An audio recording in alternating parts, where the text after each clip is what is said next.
Ed Hesse, CEO of Black Swan, amongst various other things, and Anna Trbovich, who is co-founder of Singularity, with Singularity, I made the same mistake, and Energy Web Foundation. So we had a gentleman from the Marshall Islands who was also going to be on this panel, and he couldn't make it. And so Ed and I got talking, and I've known Ed and Anna for quite some time. And we decided to mix things up a little bit. We're going to talk about government, but as you can tell, none of us are actually representatives of government per se. And so the conversation, I think, can do two things. One is explore the idea about governance, like what it is to have these systems. And earlier we've talked a little bit about self-sovereignty. We've talked about digital rights of individuals and these new frameworks around which people can reside in the world and build the systems of governance around that rather than governments. But at the same time, there's the unavoidable reality that we do have governments and we have to work with them. And Anna, through a lot of your work, particularly in the energy field and so forth, you've had all sorts of interactions with those governments. And so I think, I like to think of it as a bit of a philosopher, crypto philosopher. I think, over the years, we bonded around some big ideas. And so you're going to, help us lead there. And Anna, you're a bit of a philosopher as well. But I think you'll be the grounded one that brings us back to reality. And we'll just see where it goes. But I suppose, just quickly, what is the potential that this new paradigm, this new decentralized paradigm that crypto itself, blockchains, bring to the idea of society and governance? Yes, so thanks for having me. I remember very well a discussion, it was more of a brainstorming session in 2014. That was while Ethereum was built, actually, in Berlin, where the question was, where does this lead to if Ethereum is actually being established, if Ethereum will work? And at that time, on the roadmap of Ethereum, there was there was a lot of tools on the roadmap that are not implemented in Ethereum now, which is governance, treasury, how to manage the treasury. And then all these tools have actually been deployed at a later stage in different networks, for example, in Polkadot. And so the idea, or kind of the thesis was, if the networks that we build become really useful, meaning price would probably go up. If other than that, if price goes up, means the treasury will become bigger, which means there will be a bigger interest to manage this treasury, which means that the governance systems, they will go through specific evolution, that the dispatch of the money of the treasury will become more efficient. And that's exactly what we have seen in the last 10 years. That was 10 years ago. Now we see a bunch of on-chain treasuries that are being governed completely decentralized, and even the systems, how the governance is being conducted, are being upgraded all the time, because this is basically, we call it liquid democracy, that is developing on steroids, because we obviously go through all the same problems that democracy went through, but in manual kind of governance processes, So if we look at current state, then and we look at all the treasuries, let's say the top 70 networks in the crypto space, all the treasuries, majority of them are managed in the foundations, but there is also a part that is managed on chain through decentralized governance. I'm talking about 40 to 50 billion equivalent in US dollars in money that is being managed decentralized. And so now when you ask me, where could this lead to, is, well, what is actually happening here? There is this amount being managed, centralized or decentralized through foundations or on-chain treasuries. Like, this is quite a lot of money. If you put it into perspective, who else manages so much money? And this money is like, for example, in the case of Polkadot, This money is usually being dispatched from the treasury for funding commons to make the network more useful, to add software stack and so forth. So the development we see here is basically these networks, they start to think and operate and govern themselves like governments, like nation states. And so now you think like, okay, let's put the number there, 50 billion. There is immediately like the assumption was like, if I think about the budget of the World Bank, which is, I believe, per year 1.5 billion, there is a potential competitor here. There is a potential source of money here that could react similar like multilateral development banks. And so this is all theoretical, but these ideas exist, And then we have also developments that we see kind of accelerating now under the idea of network states, where we see, for example, Vitalik with the whole Ethereum community. They once per year, they go to a location, they stay there for a few months with 500 to 700 people, and they experiment in models like pop-up cities, pop-up villages. And then generally the whole space in crypto, kind of all the developers, all the ecosystems, we are generally kind of nomad, kind of living nomad style. So we don't really have, there is no home. People are very mobile, and so pretty much every founder you meet here or anywhere, there is a 90% chance this founder already changed location a few times in the last 10 years. And so where does this lead to is very simple. It's like there is a parallel world being built up, like a parallel world, like a government, like a digital government, where people worry less and less what's actually happening in reality. Because so in kind of in our ecosystem, it's like if you ask them, are you aware of politics in this country where you come from? No, they're rather worried about their own ecosystem where they live in, and they see countries like a service provider. Is it a good service that I get in this country? If not, I move to another country, and they literally move like tribes between. So that was exactly the same that happened. Majority of the crypto industry went away from Berlin to Lisbon, and that happened 3 years ago. Now the question is if there is something changing again. This community is incredibly mobile. It just takes this move happened actually in a few weeks in Berlin, simply because there were some facts that happened. The government made some not very healthy decisions, but the industry just went away. And so we are already now at 50 billion in treasuries. Just think further as the system becomes more and more useful. It will immediately go into the direction that there will be people or there will be communities start to think like, well, why don't we fund governments? Why don't we fund? There is already ideas. There is already treasury proposals to buy offices, to buy houses, and which are owned by the network. So I'm not talking about something hypothetical. It's happening now. Yeah. Wow. So I when I hear all this, I think of them as new political agents that are sort of these decentralized bodies that are now actors on the world stage in some way. But there's something that distinguishes a non-government actor from a government actor. And Max Weber, famous German, came up with his line that the state is defined by a monopoly over legalized violence. And what that means is essentially that the buck stops with the guy who has the right to point a gun at you and say you can't do anything, right? And so that's often seen as the challenge, right? That, okay, we can build all this collective governance and we can do all these things, but at the end of the day, they'll stop us. And I think the fact that, CZ ended up, albeit only for 4 months in prison, is a reminder that the power of enforcement is always there. But I think what's interesting about this, and I'm coming to you now because I want to get your take on the reality of it, though, is that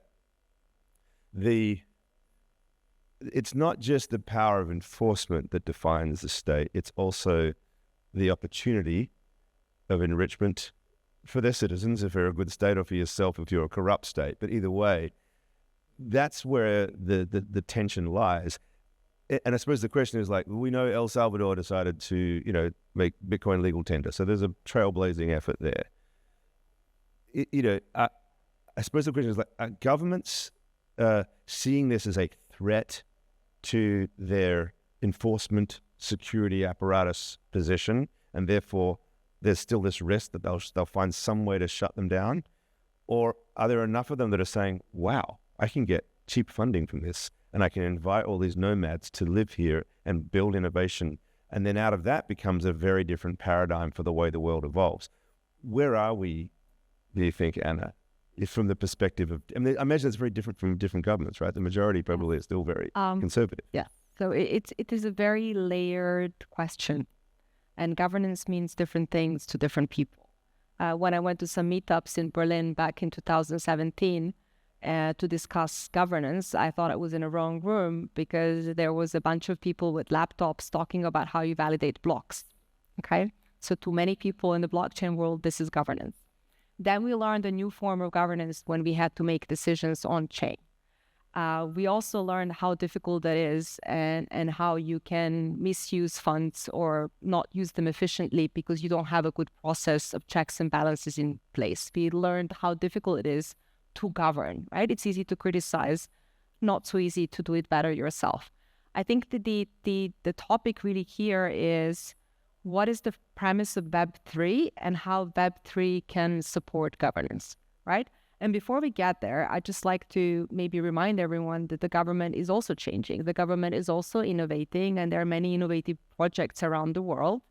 This was my previous life prior to doing this crazy blockchain venture, which I very much enjoyed. It was in policy making and economic development.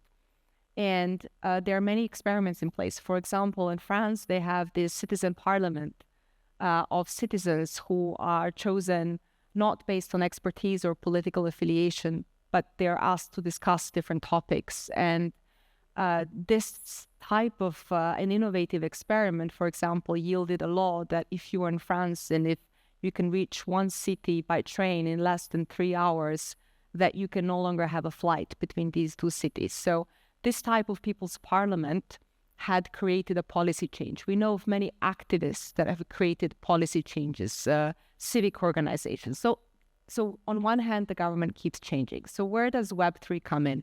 Web3 has the tools to help the government be better, to automate processes, because the more you automate, you cut the cost, and you cut the areas where there is possible corruption, the human factor, right? So this is where the projects are coming in, like the public cadastre for real estate or justice ministry documents. This is what's happening right now. And the idea that we're discussing here is, how can we catalyze and accelerate the process? Because in the end, we have to work with governments. This is still, it's going to be a phase for a long time. Hopefully over time, they will matter less and less. For many of us, it's a luxury to be as mobile as we are. Many people still are not. So how do we do this? So let's think together. Let's try to open a discussion where we think of projects that we can do with some traditional finance, maybe some development finance, innovative projects about improving public services that help all of us and help the society be more efficient with Web3. How do we use some of the tools that already work in the non-Web3 world? How do we change them? And then also, how do we learn from them to improve what we're doing in Web3? How do we make our on-chain governance more transparent and more effective? Many people are now learning about results-based financing, about KPIs, outcomes, about making sure that you're not building something that someone has already built, about complementarity. These are all principles that have existed for a long time in development economics, and the Web3 is now learning it. So I believe there is learning from both sides, and there is huge opportunity. The issue is, you asked, is the government afraid? Government is not monolithic, so it depends who in the government, right? You would be surprised that probably many of you, that the European Parliament had a declaration back, I believe it was 2018 or at most early 2019, where they explained the advantages of blockchain in different sectors way better than most blockchain projects ever would. And their decision was, we will be technology agnostic. We will let this technology develop because we do not regulate technology. We regulate how technology is used in a certain industry, right? Where we have issues, and we know who the obvious players are, where there are people who see Web3 as an enemy per se without seeing the advantages and using it mainly for their own political agendas, even though they are in theory independent regulators, right? And this is where we need more discussion, and we need experts who can speak with their own language. And we need to also shed what has been a regulatory gap in regulating properly the ICOs that were done not improperly, not because of the rest of us who've done things by the book, but because of others who've used the gap that the regulators had created. They had plenty of time to act. And, we can discuss other issues. We can discuss FTX, right, which you also commented on. And we all agree that it's more of an issue of government regulation of how an exchange operates and what licenses they have than the fact that it was crypto per se, right? Mm-hmm. This is exactly where I wanted us to go. We have the philosophical vision and then the grounded reality of what is possible. Michael, to be honest, we see, well, I'm part of a few working groups where we see both worlds converging already. Because just to give you an example, 1.5 years ago we did a workshop, and in Lisbon, and we were 30 founders and a few policymakers from different countries. And this workshop, it was like a role play. Let's assume if and role play turned out. So we were in several groups, and assuming there is a treasury that can dispatch money, and how would such a negotiation happen between networks and policymakers for a government loan? What would be the ask on both sides? What would be the ask on the network side? What would be the ask on the government side? And actually, the result of that was it's not unthinkable. So from the policymaker side, the biggest problem, was who's negotiating on behalf of the networks. That was the biggest problem. Or the policymakers, right? Yeah, it's like, so who's negotiating on which side? Is it one network or multi-networks? And how do you who represents exactly? So each one? The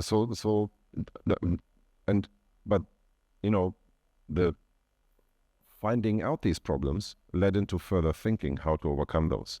Now, the result actually of this role play on a weekend in Lisbon 1.5 years ago is that one of the policymakers that was part of this group is a Georgian policymaker from Georgia, not US, and that led to this policymaker is very curious. What is driving? What is the Web3 vision? What is driving the people?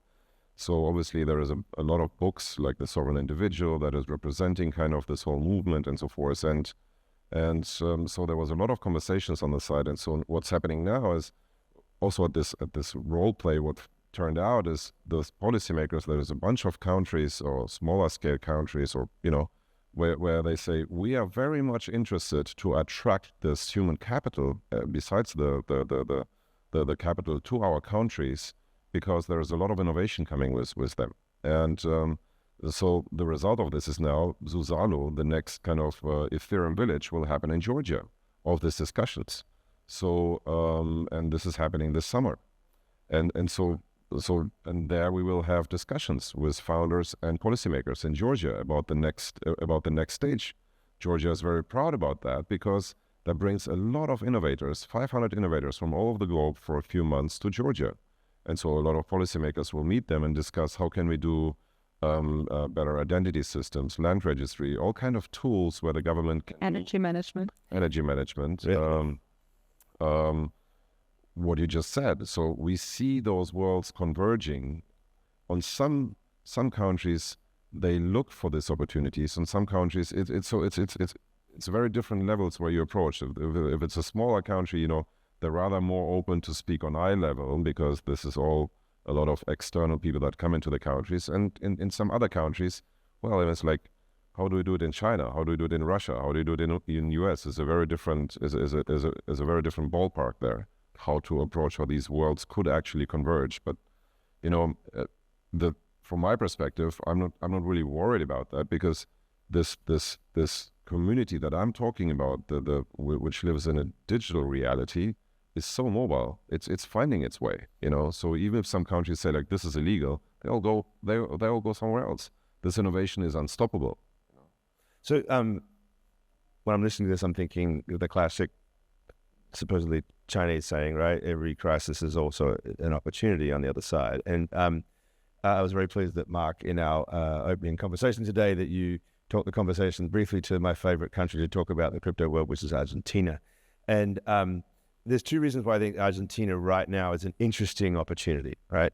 One is that it suffers from exactly what we talked about in that fireside, this broken covenant between the individual citizen and the steward of society, which is supposed to be the government, is a completely broken trust system, Anna, that you and I have talked about. There is no trust, and that leads to a breakdown of confidence in the money, a breakdown of confidence in civil society, and it just is a cycle that begets itself. Well, Argentina has just had an election, and a new radical has emerged, Milei, who, you know, whatever you make of him, and I have mixed feelings about him myself, he's different, right? And he wants to chart a different path. Is that the sort of place where, and you know, you can start conversations now? And I suppose that even beyond the question about whether or not, you know, Argentina is the place to go, like, how do you seize moments like this to try to not just say, hey, we can do this new fancy thing with our title searches and digital identity, but really realign the stack, the kind of like government software stack around the idea of a self-sovereign identity, which brings us back to data and control and all of these principles that we've been talking about here. You know, can we seize this moment to actually really just get governments to think, what is my relationship with my citizens and how do I define that in the digital age? I guess you need innovators on both sides, right? I mean, the European project was about Jean Monnet and Robert Schuman, where Schuman had the political courage to take on this idea, right? We all learned that in school, in Europe at least. And it's the same with any large-scale innovation. And I think if you ask us to comment a certain politician, that's not very easy because we are not political. And obviously, each of these personalities carry a certain baggage with them because you may agree with them on one policy and disagree on another. So I think the aim is to find where can you reform and reform at different levels, because innovation, like Ed says, it's pervasive, right? You can start with a certain project with the Ministry of Justice in one country, with the cadastre in another country. But I think where we need to unite as a Web3 community is have our own book of lessons learned and projects and ideas that we can share and not start from scratch and try to use good examples. And again, I believe that everyone has to have a skin in the game. So we should only do things where the government is committed to change. Some of it will go through pilot projects inevitably, where we need to push for a milestone to go mainstream. It is happening for us innovators never fast enough, right? So we have to start where we can. But I also agree with you that if you have a person at the top, you can push change very fast. It's always like that. You have to have someone to have this political courage to do a lot more. Otherwise, it will be piecemeal. It will happen, but it will take time. Okay, we're cutting this panel a bit shorter to move things along. Sean, do I have at least a chance to ask? Okay, let's just, any questions? This is a fascinating topic to me. I don't know if you'll share that view, but I'd love to see. Yes, Matthew. Yep.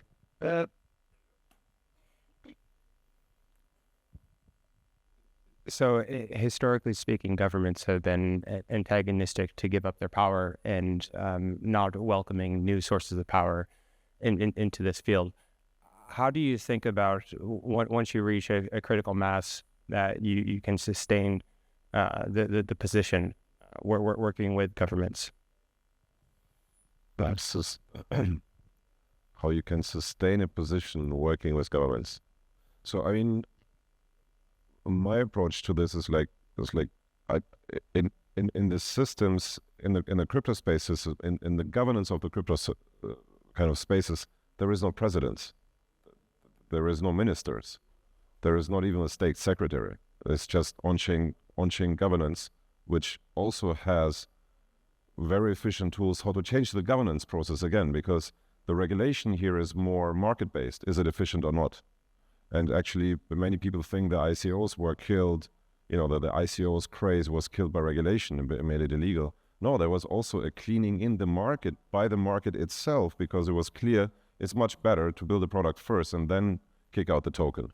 So there was a self-regulation through the VC thinking that advanced as well. So the question is how to sustain. It's like I can't even say, because if you think about sustaining power, it's usually a human trait. Somebody who is now 4 years in power here, and so, but we don't have that. There is no president. In those, there is rather the attitude: how can we minimize the stack through which we govern our joint commons or our rules? How can we make that more efficient? And then I think it will take a few generations to finally come there. But when we speak about the gaming market, you look at the size of the gaming market, 350 billion, so the projections where they're going to go. But I think in 10, 15 years, everything will be in gaming. So and what happens in gaming? They have their own governance in most of the games and so forth. So I don't even know how the future could look very crazy. So I don't know if it will be at all about sustaining power with the government, because the assumption is that the role of the government of a nation-based, this is the limitations of this land, might be very much diluted through increasing mobility of those people that are utilizing other governance systems, like digital ecosystems. And perhaps to add, you can ask that question to any civic or business association in the world. That's what they do every day with partners in the government who are pro-change. And there you have to differentiate between policymakers and politicians and parties, right? They have different interests. We are enablers. At the same time, we have a responsibility as thought leaders to go back to the roots, why we started doing what we're doing. And we all have a certain belief, which was echoed by Michael earlier today, in digital rights, in the right to use and manage our data, to use search services. We see the opportunity that the blockchain provides for us to have these rights, and we want to use it for that purpose. And we just have to get the governments on board to understand that there are benefits to it. And luckily, most do understand. The challenge is how do we get them to move faster? All right, I know that I have another hand we have to cut short, right? Trent. Trent's going to be fast. We have fast answers. Trent is Trent after all. It's Trent.